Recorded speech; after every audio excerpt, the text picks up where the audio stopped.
Hello, my wonderful, beautiful friends. Guys, welcome back to r/MaliciousCompliance, where people follow exact orders to spite someone. And in today's episode, it's teachers and students against school principals, guys. That's right, school principals are getting taught lessons. I hope you enjoyed today's stories. Hit subscribe if you're not subscribed. And as always, you can send or link your post to this email right here. Let's dive in. So this happened years and years ago, when my school had taken us on a 2-day field trip to a touristy small vacation town close to the city. All of us on the trip were kids who were in the 6th to 8th grade. The trip was a blast and everyone had fun.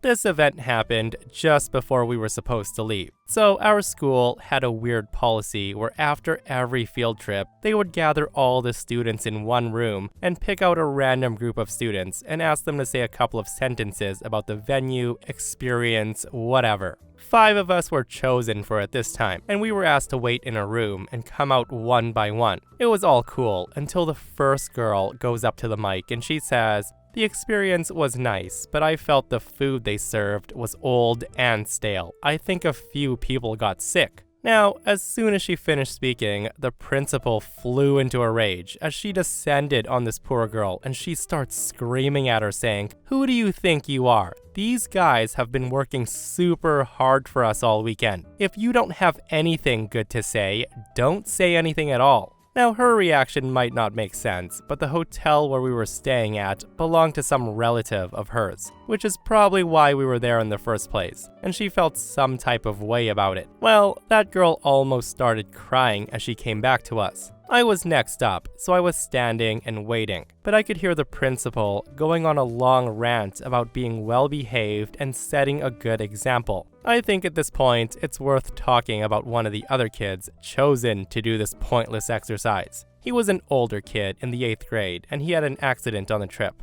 so his arm was slinged up. This accident was caused partly by negligence from the hotel staff, and he was fully prepared to talk about it. So this tantrum made him pissed, especially because the principal had refused to send him home early from the trip because, quote, "it would cost too much." He told us this later. Before I go out there, this guy holds my arm, and he tells me, "Hey, she said don't say anything if it's not good, so don't say anything." So I went out, stood there for a few seconds, and then said, "Ahem, I don't have anything to say," and then came back. The kids who went after me did the same, and this guy went last. He goes up to the mic, and at this point, the principal shouting again, saying, "Did you do this? Why am I not surprised? Don't you dare say nothing." And this is when he says, "I loved being here. I'm glad I was able to be here even after I hurt my arm, due to staff negligence. I'll be really sad now that I have to go back to my parents and an actual doctor." Well, to say the principal lost her lid after that is an understatement. Most of the kids were too young to understand sarcasm, but they definitely did start laughing at her. She threatened to suspend everyone there, and she delayed the buses back to our town by 2 hours as punishment. A few days later, they called my parents in for a disciplinary hearing, and the principal starts narrating the story to them. When she got to the point about the complaint from the first girl, my dad said, "Wait, so the hotel was serving old and stale food?"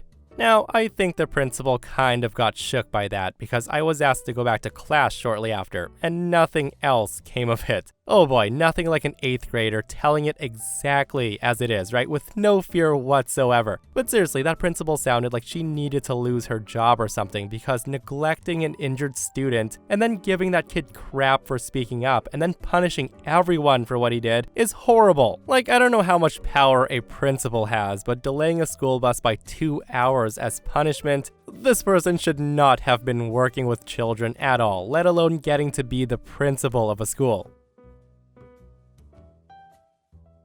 So I realized today that there's not enough stories about teachers and malicious compliance. So as a teacher of 2 decades, I decided it was time to write out mine. First and foremost, this is a story about a toxic workplace, and this could happen in any business in the world. It just happened to occur in a school. Many moons ago, my school was having a massive shift in priorities and focus. We were a rural school, so new principal assigned to the building, pupils being redistricted, mass retirements, and several people were being pushed out and run off by the incoming principal. A good number of people quit because of the toxic work environment, but I was not in a position to do so. At the time, I had a unique schedule. I taught mostly dual credit courses to juniors and seniors, but I also taught one course of students with learning disabilities. The dual credit courses required a specific advanced degree, as I was essentially teaching college credits in high school. This detail will become essential later. At my school, we were assigned support teachers to give additional help to students with learning disabilities. The support was not allowed to teach, but would typically share a classroom with the teacher. I was usually unconcerned with who my assigned support was, as I'm a laid-back person who can work with just about anyone, and I don't care about sharing a classroom. But there was one male support teacher who wasn't allowed in my room or near me in the hall, ever. For the sake of the story, we'll refer to him as Harry. And if ever a man knew how close he could get to sexual harassment without crossing the line, it was him. Heck, sometimes he did cross the line. I made dozens of complaints, but nothing was ever done, as I wasn't the target of his comments. The guy would always say crude things in the staff room, how a woman's place was at home, how no woman could be the ruler of any country as she would nuke the world the first time she had PMS. It went on and on. So the school year in question, Harry was assigned to the most experienced teacher in the building. She was set to retire at the end of the year. Coupled with her no-nonsense attitude, the powers that be thought she could keep him in line. It took 3 weeks, and she threatened to quit if Harry wasn't moved out of her classroom. Fearful of losing another teacher at the start of a chaotic year, Harry was assigned to me as my support teacher. I found out when he walked into my classroom and announced that we could be buddies now, and then proceeded to make a crude joke how he could domesticate me now. Thank goodness no students were in the class at the time. I immediately left the school sick, and I called my principal about the matter. The principal informed me that I could not refuse to work with someone just because that person made me uncomfortable. I reminded him of the previous complaints I made, and that's when he snapped at me a bit, telling me that he could not believe what an unprofessional child I was being. I was told to come up with a legitimate reason that Harry shouldn't be in my class, or to shut my mouth and to make it work. So after hanging up the phone, the malicious compliance began. You see, I did have a legitimate reason. Because of a health issue that I've had for my entire life, enduring extended periods of stress and anxiety can kill me. I even carry medicine with me to lower my heart rate, just in case. So step 1 was to call my doctor, who brought me in the very next day after I explained what was going on. She took my blood pressure, faxed a medical letter to my school immediately, and signed me out of work for 6 weeks, since I had 6 weeks of leave earned at this point. Step 2 was to literally stop doing anything. Usually, when a teacher goes out, lessons are pulled from other members of the school who teach the same content. Unfortunately for them, I was the only person in my building teaching dual credit. A few phone calls by my principal to the surrounding schools taught him what I already knew. I was the only person teaching these courses out of 11 high schools. There were no lessons to be found. I'm not sure what they gave my students to do during that time, but it surely wasn't the correct work. Step 3 was to let 2 or 3 other parents know what was going on. I never directly told them, but a friend of a cousin of a neighbor might have heard about my health issues and passed the information along. And here's the point in the story where you think I'm about to tell you that I enjoyed my 6-week paid vacation and then went back to work, right? Oh no, the malicious compliance continues. So a week before I'm scheduled to return to work, the principal calls me up. Standard well wishes about my health are extended, after which he says he hopes the weeks away from the building have cleared my mind, and helps me realize how hysterical I was acting. He then continued by telling me that regardless of my feelings, I would continue to have Harry as a support teacher, no matter what. I asked him if he was ready to lose a teacher over this, and he literally laughs and hangs up. Knowing that this was probably going to happen, I had a doctor's appointment set up for phase 2. Now, because my health issue is explicitly and clearly covered by the ADA, my doctor issued me paperwork to give HR. Essentially, I was to be allowed to teach in the least stressful environment possible, as determined by myself and my supervisor, along with a doctor's note restricting me to teaching duties that could be performed at home because of the excessive stress currently in the building. And like I said, this happened a long time ago, so virtual learning was unheard of in most places. I checked with a lawyer to make sure my contract was airtight, which it was, and I delivered the paperwork to the head of HR, whose child I taught. I also contacted my college supervisor, whose child I also taught, to inform her that as of Monday, I would have been absent for more than 20% of the seat time for my courses, thus rendering those credits invalid. Over the weeks, she had pieced together what was going on, despite the school refusing to communicate any information with her, and she was furious. She may have told the other parents what was going on, which resulted in dozens of calls to the school within a few days. By Monday, my accommodations were approved. I was allowed to teach my classes virtually from my home to save the embarrassment of canceling dual credit courses, and I wrote out the year at home before transferring districts at the end of the year. I never spoke to or saw Harry ever again. Man, I was hoping that OP was gonna say that Harry was let go at the end of the school year and the principal was canned. I'm struggling to understand how that awful situation was allowed to continue on for so long, and how the principal of all people shrugged off OP's complaints and said she was acting hysterical. I would be furious. OP did come back and leave this comment. OP says there's two types of teachers that are never let go, regardless of the complaints against them: special education and math teachers.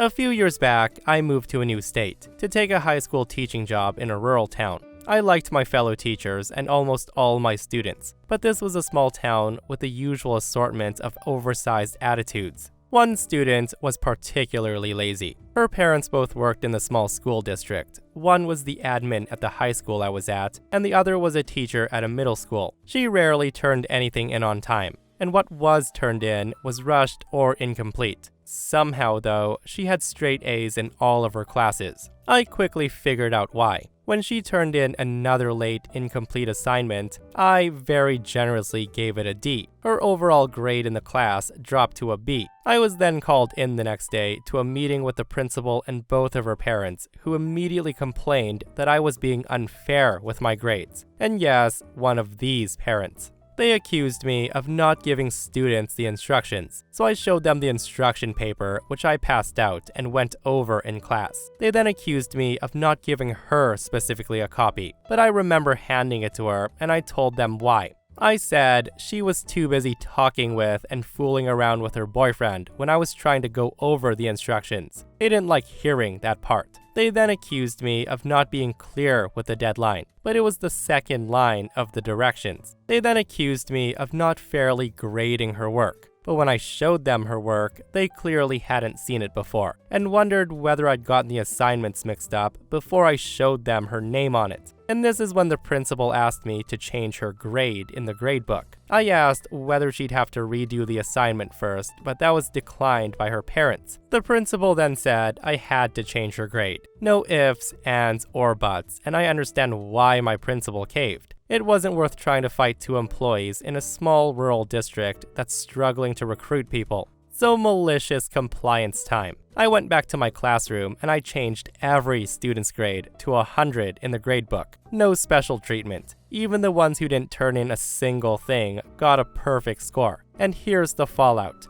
Many students asked me why their grade changed, but I never addressed it. I would just brush them off by saying not to worry about it, even though rumors were spreading like wildfire in the small school. Even the secretary and the principal asked me about it later on. I only said that yes, I changed her grade. The principal looked like he wanted to ask me why I changed all the grades, but he just shrugged and walked away. He never interfered in my gradebook after that. The student's parents transferred her out of my class, and her boyfriend also transferred a day later. You know what?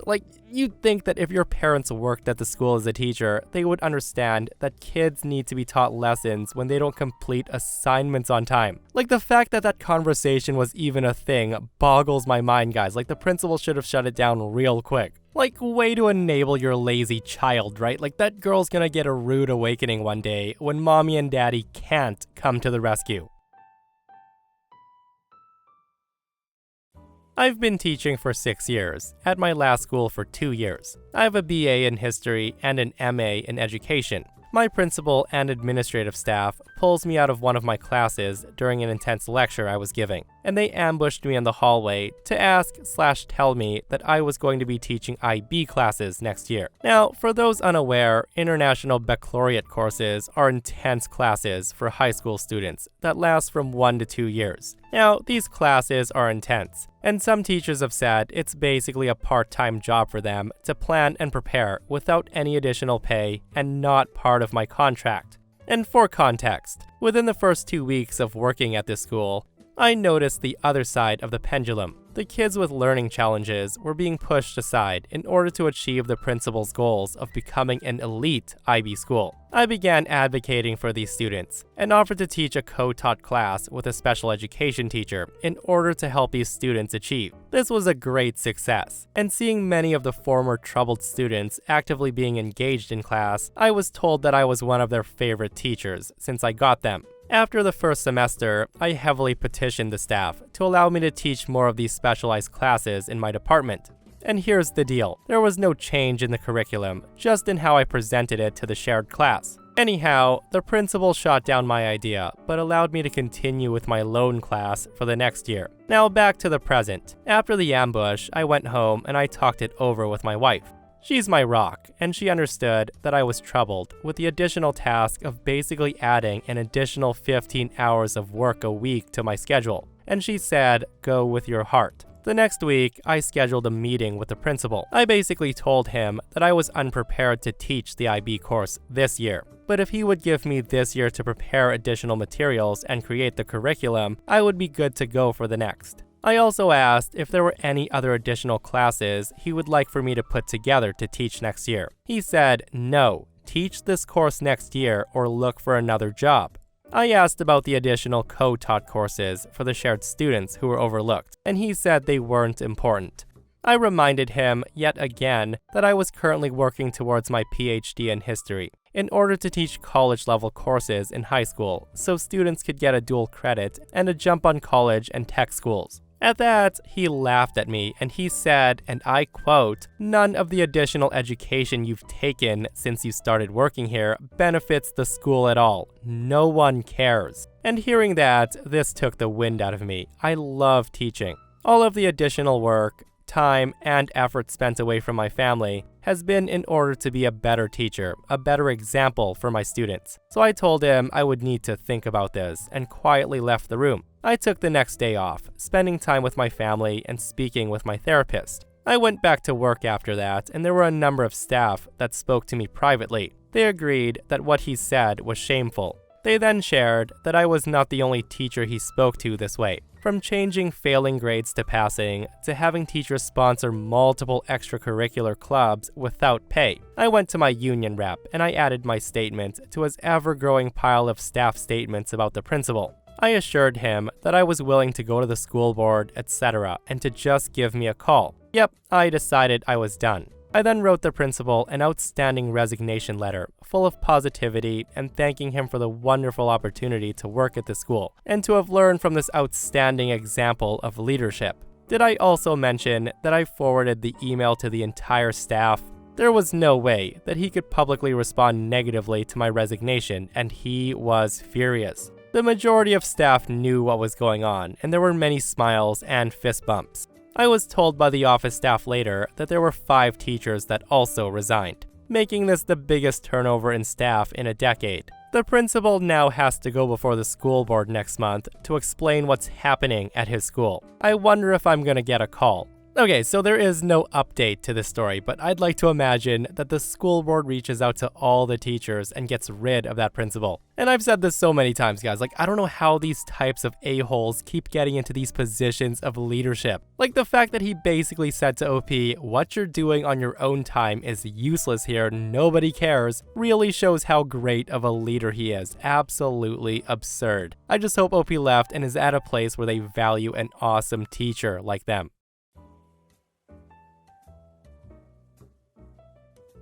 I'm a technology education teacher who always went above and beyond for my school, students, and administrators. I spent countless hours designing and building things for the school, like signs, murals, wall art, games, etc. I really didn't mind because I enjoy the design challenges that go along with these builds. That was until I received a pink slip. Now, for those of you not aware, a pink slip basically means I may be losing my job the following school year. This really pissed me off because I had received great observations, became a role model for my students, and put in dozens of unpaid hours to create these side projects for the school. I had a meeting with my assistant superintendent, who basically told me that she appreciated all of my hard work, but she doesn't see much value in my program. And with budget cuts coming down the pike, I would most likely be losing my job. Now, it needs to be mentioned that tech ed is not like the traditional shop classes of the 70s, where students would build birdhouses and ashtrays.